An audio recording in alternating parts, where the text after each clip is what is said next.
Welcome to Rome Ranch. You're on 900 acres of regenerating soil in Texas Hill Country. So we're a multi-species ranch. We raise bison, turkeys, pigs, chickens, laying ducks. We have a honeybee apiary, and then at any given point in time, we have a couple 100,000 beating hearts on the ranch in the form of eastern meadowlarks, or great horned owls, golden eagles, bald eagles, ring-tailed cats, mountain lions.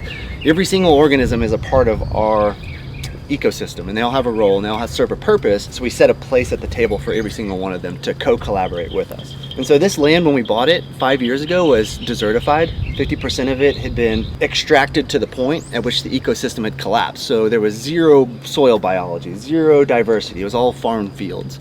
And we used the bison as our catalyst to restoring and regenerating the soil here. And so the bison came first, then the grasses returned, then the insects returned, then the birds returned, and then our higher succession predator birds returned, and the ecosystem continues to uplift itself in a virtuous way. And so it's really, really special. And so the bison that we're harvesting today, he was born on the property. He lived every single day of his life on the property, minus 3 or 4 days of a vision quest that we try to forget as much as possible. But for all practical purposes, you know, his role, his biological role was to restore this land. It's a keystone species. And so by his presence, by his animal impact, he helped aerate the soil. He helped sequester atmospheric carbon. He made it more effective for us to capture rainfall and recharge our aquifers. He spread seeds every time he stepped. He cycled manure, fertility, through his rumen, through carbon, and transported it throughout the property. And so it's really important that we honor this animal today. And through that presence, through his purpose here, he created a net positive return on this ecosystem. And so he served his biological role in our ecosystem, and his next step in life is to serve the biological role to feed our communities.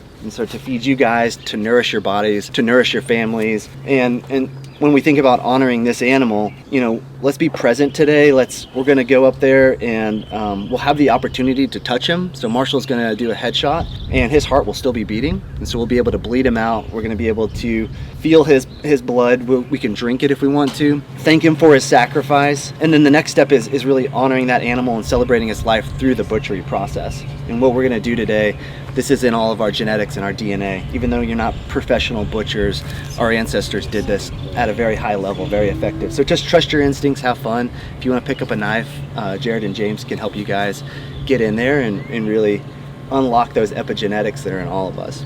But I will say, you know, last, that the strength and the energy that this animal gives all of us in our bodies, the way to honor it is by pursuing the things that you guys love in life and that make you happy. Pursue your passions, because if you don't do that, you know, you took an animal's life who sacrificed that sentience for you guys, and you're not honoring it by not being the best person you can be. This is the bullet that Marshall is going to be shooting. It's a 30-06, so it'll be leaving the barrel of the rifle at about 2,700 feet per second. Put some love into that, put some energy into that. Basically, placement wise, you're going to make an X from the eye to the opposite horn. You can see the bullet hole here. It'll change a little bit based on angle. If the bison's looking straight at you, you're going to aim a little lower. Obviously, if it's looking at the ground, you're going to aim right where that's at. This skull actually split in half from this bullet, so this was a perfect shot to get a good example of. To kind of explain how it's going to go down, Marshall and I and whoever else is in the camo mule, we're going to go in first. We're going to start looking for that animal. Everyone else will kind of be waiting at the gate, kind of standing off to the side. We are going to find that animal. We have a list. We're hopefully looking for 68. He's a 3-year-old bull, which is our ideal meat animal. We're gonna get a good angle on that shot, take the shot. As soon as the shot's taken, that animal's gonna drop. The rest of the herd is then gonna typically surround that animal. They're kind of figuring out what's going on. They're nudging it. They're gonna try and get it to get back up, realize it's passed. Then they're gonna say their goodbyes. And at that point, we're gonna feed on another part of the pasture that they're in, and the rest of the herd is then gonna leave that animal and go to feed. Once they're going to that hay bale, we'll then let everyone come in and say their thank yous and see that animal, touch that animal, embrace it. And then from there, we are gonna pick that animal up, start bringing it back over here. Let Jared take over from there. Yeah, so once we get back here, the fun starts, right? And we all get to grab knives, modern day knives, not stone tools, and we really get to work. And I'll walk everybody through it. And James and I, this will be our, 9th bison together? So, yeah, so we work really well as a team. We can go as fast or as slow as we need to with the weather already being like 74, 75. I would like to go faster if we can than slower, but we're gonna eat and consume everything we want to off this animal. We're gonna eat the liver raw, just like the tribal elders would do and the warriors would do. We're gonna have the opportunity to have the heart raw, which is exactly how I really like to eat it. A little sea salt, a little pepper, and you're good to go. And then from there, we'll walk you through the different cuts. We'll pull the prime cuts like the ribeyes out and the tenderloins, and then kind of just walk you through where everything else comes. And you know, every single part of this animal is going to be consumed. If it's not consumed by us, it's going to be consumed by the soil microbes or fungus or a vulture or a coyote. So none of this is going to waste.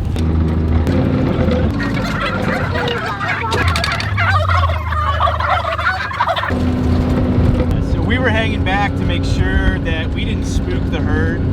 When you're doing these events like this, and you know, this is now, there were 30 on the list for the year. We're getting down to the end. I think there's only 5 left.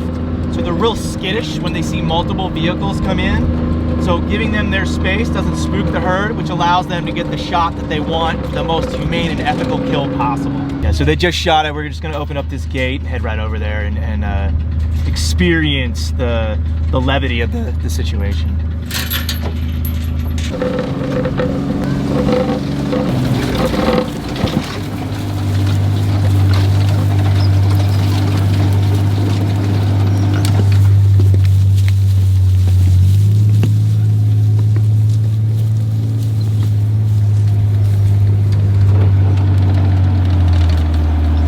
There's probably still breeding at 10, 12 years old.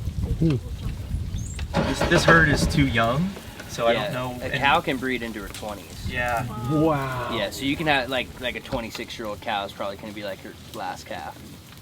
You know, late. It's insane. And we'll breed our cows as long as they breed. Yeah.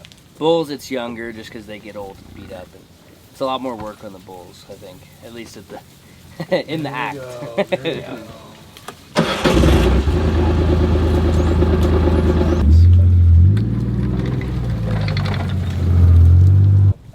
We have a little over 130 animals out here right now. 130 bison, and 68 was a 3-year-old bull. His birthday was in just a couple weeks, and so this is like the prime animal for consumption. It was right before he hit sexual maturity, to where his texture of his meat would have changed and a lot more testosterone would have been in his body.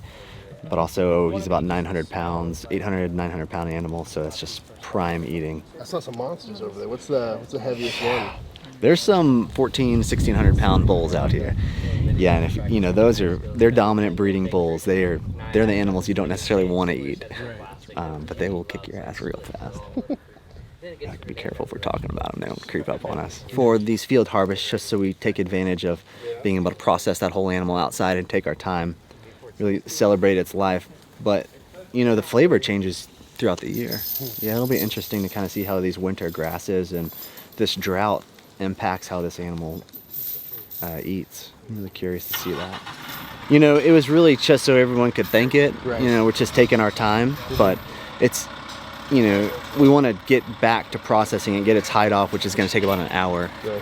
Yeah, so we're headed out to do that right now. But it's important to bleed it out in the field so those nutrients do return to the soil and feed the biology there. And, you know, it's a headshot, so the heart is still beating for a while. So cutting the throat allows that blood to leave the body, and it just makes the rest of the processing really a lot cleaner, a lot easier. They need the herd to survive. So when one wanders off, they all tend to follow. So when you think about buffalo jumps and bison runs, you know, one of the reasons they were able to do that is because, you know, you could throw a bison robe on and act like a bison calf that wandered away, and the herd's gonna come to you. And then, you know, they would set up these lanes with big boulders. And then some of the warriors would come out on horses, some of them would just come out screaming and yelling, and the whole herd just bolts. And they don't stop. So they don't stop. So when you have that cliff, the whole herd will go over. How often is a bison harvest around here? There's normally one or two a month during the cold season. Now I think we've only got like one left after this. Hey y'all, Evan LeRoy here. Well, I am incredibly proud of this video and the partner work that we did with Rome Ranch and Force of Nature Meats on this project. As you can imagine, the rest of this video gets pretty graphic. Every single thing except the shot that ended the bison's life is on camera. Brad was there before me, that's why I kind of came late into the video, but you can actually see him tasting the blood directly when the bison is on the ground seconds after its life is ended, straight from the warm carcass. We show it being skinned, gutted, broken down into primals. We taste raw liver, testicle, heart, bone marrow. We show the entire process. And it's alongside the people who raise the animals, who own the property, and in the entire time it's in a respectful tone, one of discovery and learning and graciousness for the animal that gave up its life. That being said, I would not like to get demonetized on this platform for showing graphic content. And more than that, I don't want anybody who would be extra sensitive to these images to stumble across them without warning, or somehow think that we're glorifying the killing or the harm of animals for anything other than meat and respect for their space and our ecosystem. So with that, I'm making this video available on our Patreon for everyone on our supporters tier. That is the $3 a month tier, and it essentially functions as a thank you or a tip button for our YouTube videos. This video will also be available to our Pit Hand and Pitmaster tiers as well. We're still working about a 1-year lag time on our YouTube premiere versus what is premiering on our Patreon. We expect to fully catch up sometime next summer, at which time we will probably change how our Patreon functions again. At that time, we'll have a brick and mortar restaurant open and we can likely deliver a lot more to our biggest fans. But that's another video. A massive, massive thank you to Taylor and the entire Rome Ranch and Force of Nature Meats crew. They're really doing some of the best work in the country when it comes to regenerative agriculture. It's exactly the type of folks we like to work with. Go buy their meat anywhere you possibly can. Follow them on all platforms. Follow us, as well as subscribe to this platform and our Patreon. Thank you. See you guys later. Not every day you drink blood, eat testicles, heart, liver, bone marrow. The way that that carcass went from so much to so little so fast, Yeah, was shocking. This That's is crazy. a crazy experience. And dude, I cannot wait to get this thing back to the commissary, break it down, making the sausage, making the meatballs, making the braise. Oh my God, dude, all of it's gonna be so